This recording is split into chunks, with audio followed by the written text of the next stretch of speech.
buenos días, que el Señor te bendiga. Gracias por estar al pendiente de tu tiempo con Dios. Visión Nueva Culiacán y Visión Nueva La Palma te bendicen. Estamos estudiando Números capítulo 14 del 1 al 10 y el título es Una fe absoluta.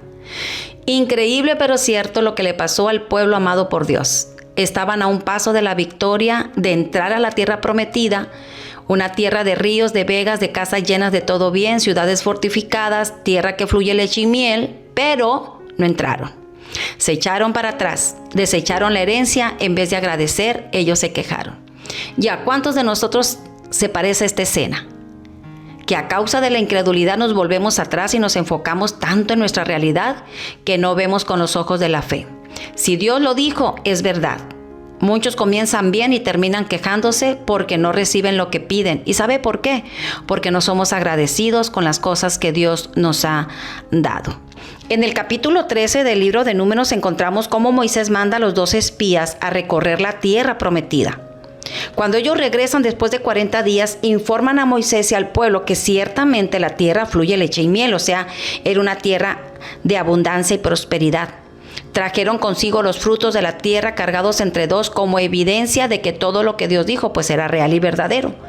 Pero también mencionaron que los moradores de esa tierra eran gigantes descendientes de Anac, que moraban en ciudades muy grandes y fortificadas. Y desanimados dijeron, no podemos contra ese pueblo porque son más fuertes que nosotros. Somos como langosta a un lado de ellos. Mira lo que hace hacer el temor, ¿no? Nos hace hablar de una manera negativa, se nos olvidan las promesas de Dios y nos vemos tan pequeños como estos se vieron, como langosta frente a estos gigantes. Qué triste es escuchar a un hijo de Dios que dice tener a un Dios todopoderoso y que no puede ante el gigante del problema y que empieza a hablar basado en su temor. No puedo, esto nunca va a cambiar, yo estaba mejor antes que ahora. Y entonces vemos o nos parecemos un poquito o mucho a este pueblo que en lugar de agradecer se quejó. ¿Qué nos dice la palabra de Dios? Que nos ha dado un espíritu de poder y no de temor. Y lo primero que yo veo aquí es que ellos anularon con su temor, con sus palabras, la palabra que Dios les había dado. Ellos dijeron, esta tierra es tierra que traga a sus moradores, cuando Dios había dicho, es tierra que fluye leche y miel, y esa tierra ustedes la van a gobernar. La incredulidad siempre va a contradecir a Dios, porque sus ojos miraban con los ojos físicos, pero no con los ojos de la fe, que dice las cosas que no son como si ya fuesen. Y del versículo 1 al 3 dice que la congregación gritó, dio voces y lloró toda aquella noche.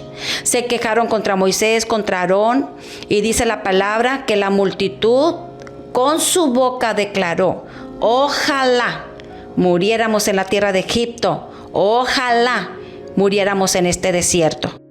¿Por qué nos trajo Jehová esta tierra para caer espada y que nuestras mujeres y nuestros niños sean por presa?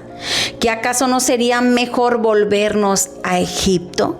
Híjole, de nuevo el pueblo de Dios hablando, quejándose y murmurándose.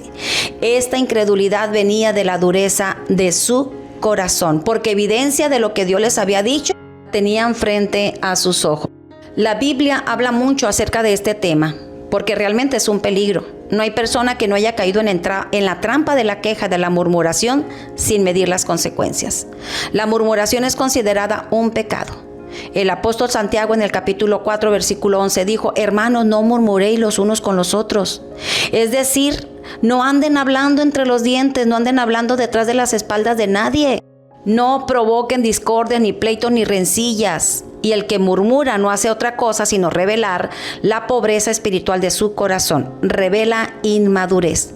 ¿De qué sirvió al pueblo de Dios caminar por el desierto y ver las maravillas de Dios si al llegar frente a la tierra prometida terminaron quejándose? Dios no premia la queja. Ellos se rindieron a la desesperación y esto muestra falta de fe. Perdieron toda esperanza y comenzaron a hablar mal. Y quien mal habla es el reflejo de lo que hay en el corazón. Ojalá hubiéramos muerto en Egipto. Cuidado con lo que hablamos. La palabra de Dios dice que la vida y la muerte están en el poder de la lengua. Y cada quien comerá de sus frutos, sea bien o sea mal. Ellos se estaban atando con las palabras de su boca. ¿Y qué creen? Más adelante vamos a ver porque eso que ellos deseaban, eso les pasó. Su queja iba acompañada de gritos de llanto. Ellos preferirían haber muerto en Egipto o en el desierto. Y 10 de los espías contagiaron a todo el pueblo. Ya no era un murmullo, era un descontento de una multitud que se unió en la desesperación. El mayor miedo de ellos se estaba haciendo realidad. Dice la Biblia que lo que el impío teme, esto le sobreviene, pero el justo está confiado como un león. Ellos eran hijos de Dios, ellos no eran impíos, pero estaban actuando como tal. Se les olvidó el Dios tan grande que ellos tenían. ¿Qué hubiera pasado si el pueblo de Dios hubiera marchado hacia adelante con las mismas fuerzas y energías que gastaron para quejarse? Recuerde que no siempre la mayoría tiene la razón. No sea usted ni yo una de las personas que huelan a queja, derrota, la murmuración. Que la gente nos vea y dice, ahí viene la quejumbrosa, ahí viene la chismosa, ahí viene la que murmura. Créame, nunca se va a llegar lejos cuando una persona actúa de esta manera, porque las palabras son lazos que no nos dejarán caminar. En el versículo 4 y 5 decían el uno al otro, designemos a un capitán y volvamos a Egipto. Entonces Moisés y Aarón se postraron sobre sus rostros delante de la multitud de la congregación de los hijos de Israel. La inconformidad siempre va a buscar culpables. Hay una inconformidad que es buena. Cuando tú te quieres superar, cuando quieres crecer y no te conformas y luchas hasta conseguir tus metas. Pero la inconformidad que viene de la queja hará ver que tú estás bien y que todos los demás están mal. Así que ellos dijeron, vamos, busquemos a un capitán y volvamos a Egipto, porque Moisés y Aarón no sirven. Moisés fue elegido por Dios, no fue algo que él escogió. Entonces ellos estaban en desacuerdo con Dios. Pero el versículo 3 detalla que su inconformidad estaba disfrazada, porque a quien realmente culpaban era directamente a Dios. Cuando le dijeron a Moisés, ¿por qué nos trajo Dios hasta aquí para que muramos? En otras palabras, estaban diciendo, Dios, tú fallaste en tu plan, pero ahora nosotros tenemos uno mejor y las cosas se van a hacer como nosotros queramos. Quisiera decirte que muchas veces nos parecemos a este tipo de personas, al pueblo de Dios, que muchas veces, como Dios no nos contesta en nuestro tiempo y en la manera en que queramos, muchas veces nosotros hacemos lo que se nos da nuestra santa voluntad. Y en el versículo 6 dice que entonces Josué y Caleb, que entendieron perfectamente que estaban rebelándose contra Dios, rompieron sus vestidos, los rasgaron. Era muestra de dolor. Mientras que Moisés y Aarón estaban postrados rostro a tierra, porque ¿qué más podían hacer estos líderes que el pueblo había rechazado? Sino orar y poner en manos de Dios la situación que ellos no podían resolver. Así que ellos se levantaron, Josué y Caleb, y le hablaron a la congregación en el versículo 7 al 10. Y le dijeron, la tierra por donde pasamos para reconocerla es tierra buena en gran manera. Si Jehová se agradare de nosotros, Él nos va a llevar a esa tierra y nos las va a entregar. Por tanto, no sean rebeldes contra Jehová. No le teman al pueblo de esa tierra, porque nosotros los vamos a comer como pan. Su amparo se ha apartado de ellos y con nosotros está Jehová. Entonces toda la multitud habló de apedrearlos, pero la gloria de Jehová se mostró en el tabernáculo de reunión y a todos los hijos de Israel. Vea las palabras de estos dos, de Josué y de Caleb, en comparación a los 10 y a la multitud. Ellos dijeron, no se rebelen contra Jehová, porque si Él se agrada de nosotros, Él nos llevará. ¿Cuántas veces nosotros magnificamos a los gigantes de los problemas y minimizamos el poder de Dios?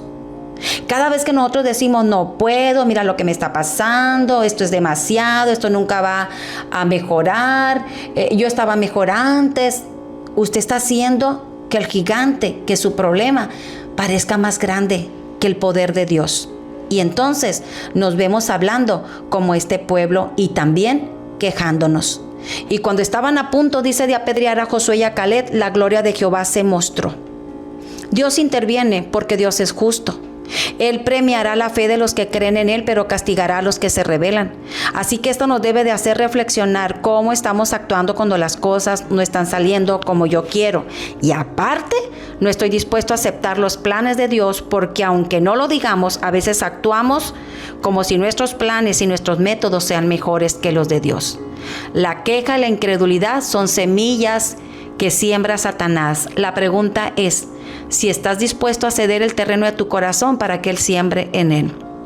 Deje que la fe abrace su corazón. Dejemos que la fe abrace nuestro corazón y creamos lo increíble de nuestro Dios. Dios quiere una fe absoluta y una certeza total de que lo que Él dijo, Él lo hará. Que Dios te bendiga. Nos vemos el día de mañana y que la gracia de Dios te acompañe. Gracias por escucharnos. Nos vemos el día de mañana. Y recuerda que no hay mejor tiempo que tu tiempo con Dios. Dios te bendiga.